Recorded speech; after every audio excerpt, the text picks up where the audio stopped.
BA part second के विद्यार्थियों के लिए पेपर सेकंड भारत के सांस्कृतिक इतिहास की मुख्य प्रवृत्तियाँ के अंतर्गत आज हम वर्णाश्रम व्यवस्था के बारे में देखेंगे। सबसे पहले वर्ण व्यवस्था। तो भारतीय संस्कृति की विशेषताओं में उसके सामाजिक आदर्श उसकी प्रमुख विशेषता है। भारत के सामाजिक संगठन के इतिहास में वर्ण व्यवस्था का महत्वपूर्ण स्थान है, जो सामाजिक विभाजन के रूप में वैदिक काल से आज तक उत्तर से दक्षिण तक प्रवाहमान है। प्रारंभिक काल में अगर हम देखें तो वर्ण शब्द का प्रयोग आर्यों जो गौर वर्ण तथा दासों जो श्याम वर्ण के रंग भेद के लिए हुआ है, परंतु धीरे धीरे यह शब्द अपने आप में गुण कर्म के आधार पर बने 4 समूहों को परिभाषित करने लगा। गीता के 4थे अध्याय में श्री कृष्ण कहते हैं कि मैंने ही गुण और कर्म के आधार पर 4 वर्णों की रचना की है। वर्ण व्यवस्था हिंदू सामाजिक स्त्रीकरण का मूलाधार है, जिसे समय समय पर वर्ण करने, रंग भेद, प्रजातीय भेद तथा वृत्ति के रूप में प्रयुक्त किया गया है। अगर वर्ण शब्द को देखें तो वर्ण शब्द संस्कृत भाषा का शब्द है और इसका प्रयोग विभिन्न अर्थों में किया जाता है, जैसे रंग, आवरण अथवा वस्त्र के अर्थ में, अथवा गुण तथा मनोवृत्ति के अर्थ में प्रयोग होता है। वर्ण व्यवस्था की उत्पत्ति को अगर हम देखें तो इसको स्पष्ट करने के लिए कई आधार स्वीकृत किए गए हैं। जैसे ऋग्वेद में जो है पुरुष सूक्त के अंतर्गत ब्रह्मा के मुख से ब्राह्मण, भुजाओं से क्षत्रिय, जंघाओं से वैश्य और चरणों से शूद्र का उदय हुआ है। इसी प्रकार से शतपथ ब्राह्मण के अनुसार ब्राह्मण भूषे, क्षत्रिय भूषे, वैश्य शौसे गायत्री मंत्र का जाप करे। इसी प्रकार से मनु, याज्ञवल्क्य तथा वशिष्ठ ने अपनी स्मृतियों में 4 वर्णों का उल्लेख किया है। बृहदारण्यक तथा छांदोग्य उपनिषद ने 4 वर्णों का उल्लेख किया है। महाभारत का जो शांति पर्व है वो वर्ण व्यवस्था के संबंध में तत्कालीन सामाजिक विचारों को अवगत कराता है। वर्ण व्यवस्था रामायण कालीन समाज में संक्रमणकालीन स्थिति में थी और यह निर्णय नहीं हो पाया कि वर्ण जन्मजात होता है या कर्म प्रधान। इसी प्रकार से मौर्य काल में जो है मेगास्थनीज के अनुसार वर्ण व्यवस्था का रंग तथा गुण कर्म संबंधी सिद्धांत अपना स्वरूप परिवर्तित कर चुका था और उसका स्थान जाति व्यवस्था ले रही थी।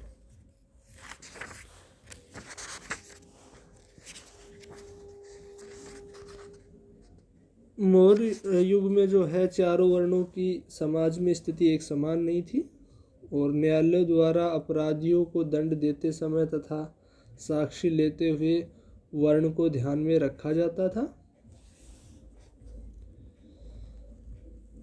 चारों वर्णों के स्वधर्म निश्चित थे और प्रत्येक व्यक्ति के लिए अपने स्वधर्म में स्थिर रहना उपयोगी एवं आवश्यक माना जाता था और समाज में ब्राह्मणों की स्थिति सर्वोच्च और सम्मानित थी और राज्य और शासन पर उनका प्रभाव था।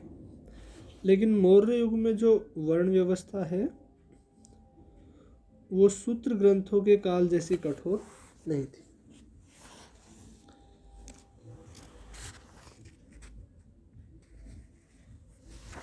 इसी प्रकार जो है वेनसांग के भारत प्रवास के समय समाज में जाति व्यवस्था अपने सुदृढ़ अवस्था में पहुंच चुकी थी और समाज का वह स्त्रीकरण जो कर्म के आधार पर वर्ण व्यवस्था से प्रारंभ हुआ था वो जो है जन्म के आधार पर जाति व्यवस्था का रूप ग्रहण कर चुका था।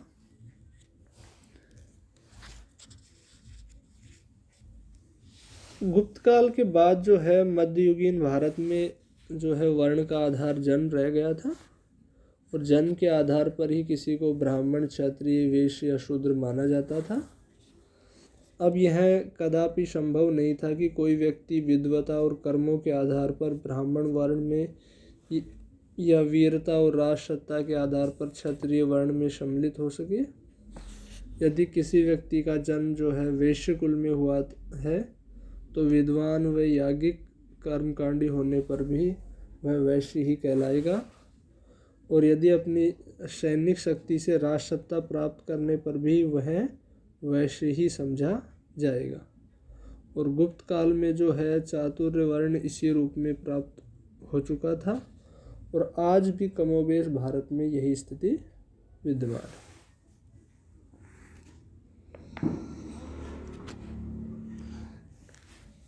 वर्ण व्यवस्था की अगर विशेषताओं की बात करें तो कार्यात्मक संरचना के कारण जो है उसकी विशेषता हम कह सकते हैं कि शक्ति का एक तरह का निश्चित बंटवारा है।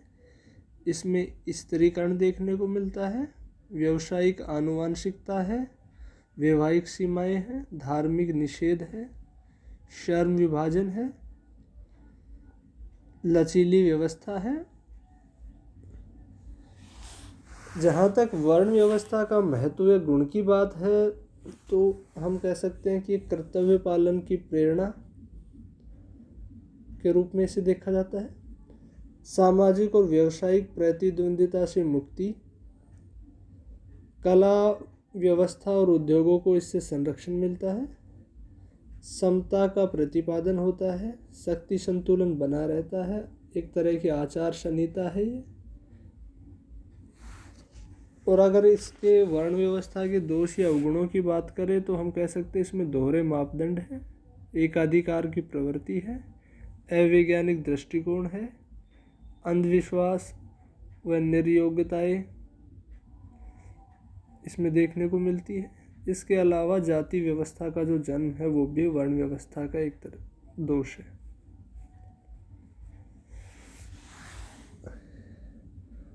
अब आते हैं हम आश्रम व्यवस्था पर। तो मूल रूप से जो आश्रम शब्द है वो संस्कृत के श्रम धातु से निकला है, जिसका अर्थ है उद्योग, परिश्रम, प्रयास करना। और साहित्य की अगर परिधि में आश्रम का अर्थ होता है पड़ाव या विश्राम स्थल।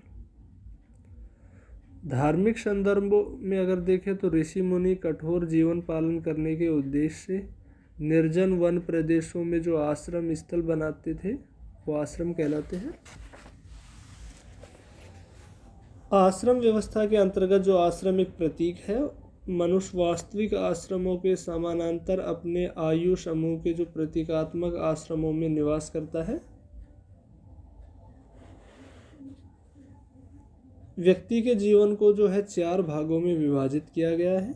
आयु के आधार पर संपूर्ण जीवन का यही विभाजन जो है उसके 4 आश्रमों के रूप में परिलक्षित होता है। ब्रह्मचर्य आश्रम, गृहस्थ आश्रम, वानप्रस्थ आश्रम और संन्यास आश्रम। सबसे पहले हम ब्रह्मचर्य आश्रम के बारे में देखते हैं। जिस अवस्था या आयु में व्यक्ति शिक्षा दीक्षा प्राप्त करता रहता है वह ब्रह्मचर्य आश्रम कहलाता है। उपनयन संस्कार के बाद जो है ब्रह्मचर्य आश्रम में प्रवेश मिलता है। इसका समय वर्णानुसार पृथक पृथक निर्धारित किया गया है, जैसे ब्राह्मण के लिए 8वां वर्ष, क्षत्रिय के लिए 11वां और वैश्य के लिए 12वां वर्ष प्रवेश का सूचक होता है। ब्रह्मचर्य आश्रम जो है सभी प्रकार के सदाचार, संयम, निग्रह तथा निर्माण का कार्यस्थल है, जिसमें व्यक्ति को कर्म क्षेत्र की ओर जाने के लिए जो है पूर्णतः प्रशिक्षित किया जाता है। भारतीय संस्कृति के अनुसार जो है व्यक्तित्व के 3 पक्ष इस आश्रम में विकसित और परिमार्जित किए जाते हैं। पहला है दैहिक विकास, दूसरा है मानसिक विकास और तीसरा है आध्यात्मिक विकास।